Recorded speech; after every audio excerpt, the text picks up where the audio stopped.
Hi, and welcome to another topic, another discussion of thermometry for our meteorological instrumentation class. In this video, we're going to talk about temperature scales. And we'll start out talking about the absolute temperature scale. This one was devised by Lord Kelvin, or William Thomson. He did this back in the mid-19th century. He realized that as you decrease the temperature of a gas, the volume of the gas also decreased. So he theorized that the absolute temperature is tied to the expansion and contraction of a gas. It was a known fact that the change in temperature of a gas was proportional to its volume. This was discovered by Gay-Lussac and also Charles independently back at the turn of the 19th century. So about 50 years later, Kelvin thought this was kind of a neat concept and tried to theorize a temperature scale that would be absolute. So here's the equation for Charles Gay-Lussac law. It's temperature, the change in temperature is proportional to a change in volume, directly proportional. So as temperature goes down, volume goes down. And the K there is a constant of proportionality. And we'll come back to that and try and solve what that K is. If you have a fixed mass of gas, though, if you have it in a container and you allow it to expand and contract, then you can include mass in there. And we'll put that in the bottom. It's the mass, the change in volume divided by mass. So another way of looking at this, volume divided by mass, we're going to give that a name. We're going to call that specific volume. And in atmospheric sciences and in other sciences, we use the shorthand alpha to define specific volume. Specific volume is kind of a weird concept. People don't really grab this very easily, but it's basically the volume of a particular mass of a substance or a gas. So we'll go through a couple of examples to try and make this abstract concept a little bit more concrete. Okay, let's take a sample of gas at standard temperature and standard pressure. Standard temperature is 15 degrees Celsius, which is 288 Kelvin. Standard pressure is 1 atmosphere, which is 1013.25 millibars, or 101,325 pascals if you do the conversion. And we're going to use the ideal gas law to figure out the mass of 1 meter cubed of air at standard pressure and standard temperature. So we'll take the ideal gas law, PV is equal to MRT, change that or do a little bit of algebra to solve for the mass. And when we stick in all these numbers, we get the mass of 1 meter cubed of dry air, in other words, oxygen, nitrogen, and argon from our atmosphere, is approximately 1.2 kilograms. So we're going to use that with this one volume, or 1 meter cubed volume, to figure out the specific volume. So most of you are probably familiar with density. Density is the mass divided by volume. If we did that using our numbers that we just calculated, we have 1.2 kilograms per meter cubed of air. That gives us a density of 1.2 kilograms for every meter cubed air. So specific volume is the inverse of that. It's the volume that takes up a given amount of mass. So we're going to put in our 1 meter cubed up top and 1.2 kilograms in the bottom for mass. And that gives us a specific volume for dry air at standard temperature and standard pressure of 0.81 meters cubed per kilogram. So what that means is that for every kilogram of air at standard temperature and standard pressure, it will take up a volume of 0.81 or 0.81 meters cubed. So that gives you a little bit more concrete example of specific volume. So we're going to take specific volume and put it in place of the delta V divided by M in this equation. And we're going to use specific volume. If you're still feeling queasy about specific volume, don't worry about it. Just if you see specific volume, think in terms of volume, because in reality we have a given mass of gas. So in other words, the mass is constant, so the volume changes. So think of it as kind of the changing volume, another way of looking at volume. So this is Charles Gay-Lussac law. As I mentioned, they discovered that very early part of the 1800s, about 1802 or 1803 in France and also in England. So what Kelvin did was he took this equation. This is a well-known equation, and it was used for ballooning. And he started looking at some reference points. He said, hey, let's do a little thought experiment here. We'll look at, since we have delta T and delta alpha, we'll look at some reference points that we know, like the ice point. We know what the temperature is at the ice point, and we know what the specific volume of air would be at the ice point. We can do that experimentally. So they've got those two values, and they stuck those in there. So the delta T becomes the temperature at some arbitrary point minus the temperature at some reference point, which is your ice point.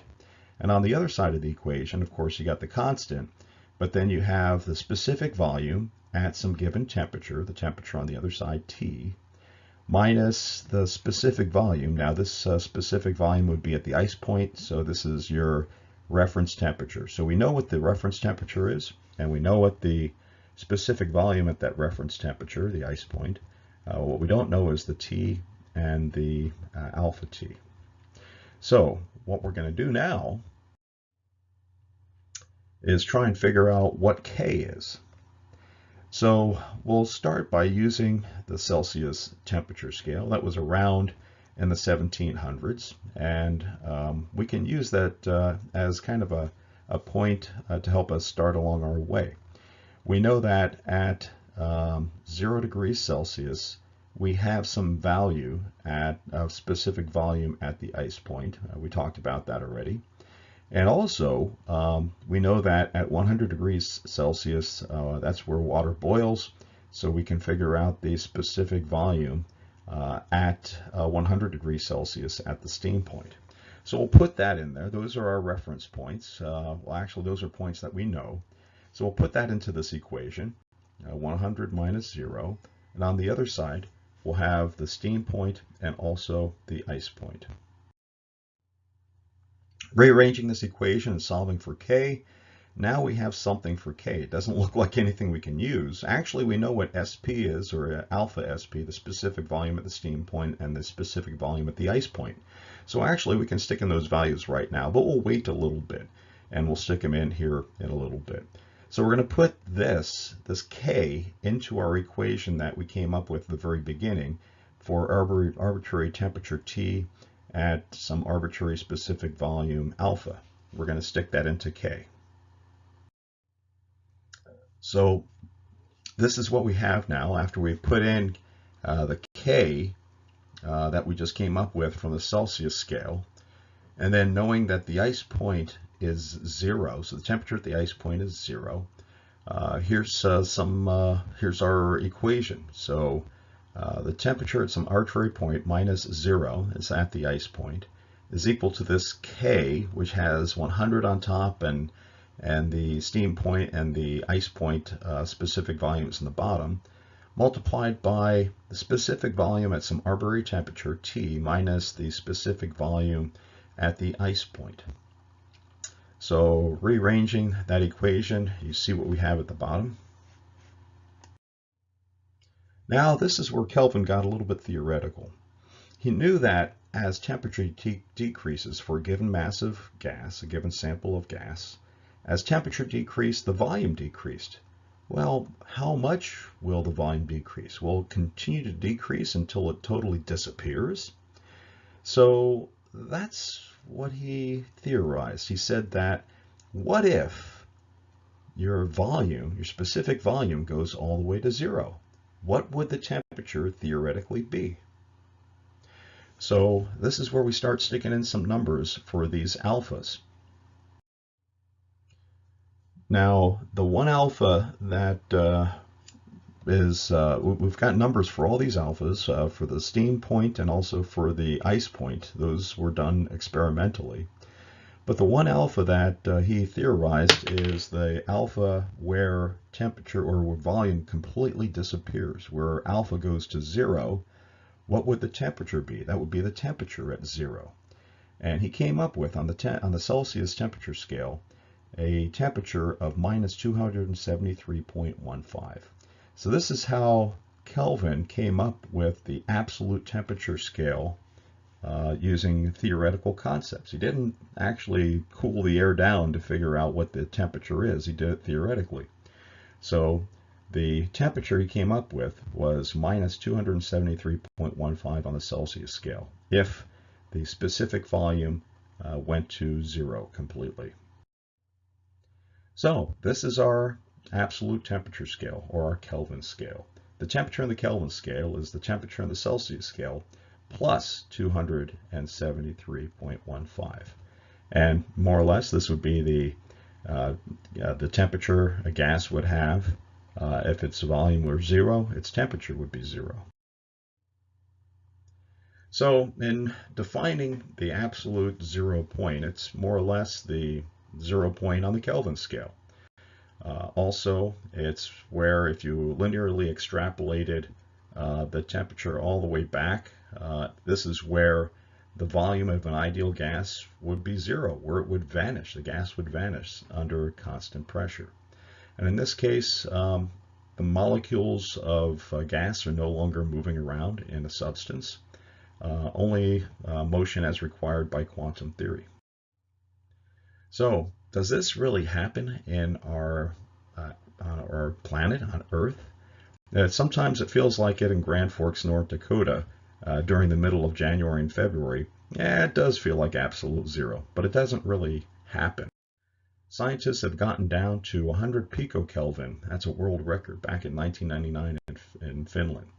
The problem is that most of our gases tend to liquefy at very low temperatures. You've probably heard of liquid nitrogen and liquid oxygen, even liquid carbon dioxide.